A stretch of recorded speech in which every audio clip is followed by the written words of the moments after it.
L'austérité, telle est la politique avec laquelle l'ère du nouveau président Cyril Ramaphosa s'ouvre en Afrique du Sud.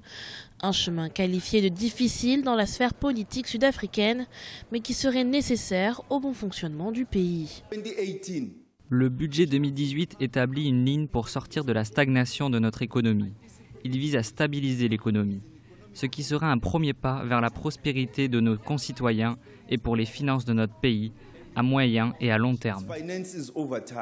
Une prospérité qui passe en premier lieu par la hausse de la TVA, une première depuis 1994. La taxe sur la valeur ajoutée a en effet été relevée à 15%. Objectif, financer la gratuité de l'enseignement, comme promis par l'ancien président Jacob Zuma. Autre mesure censée aider l'économie sud-africaine à se redresser, des taxes diverses sur les cigarettes, l'alcool ou encore le carburant. Cette mesure aura des répercussions sur les budgets déjà très affaiblis, des couches en particulier qui dépendent des bourses que procure le gouvernement sud-africain. Et on sait qu'ils sont très nombreux, ils sont à peu près 17 millions de personnes. L'augmentation des impôts pour les catégories supérieures, c'est une épée à double tranchant parce que la base fiscale sud-africaine elle est déjà très réduite.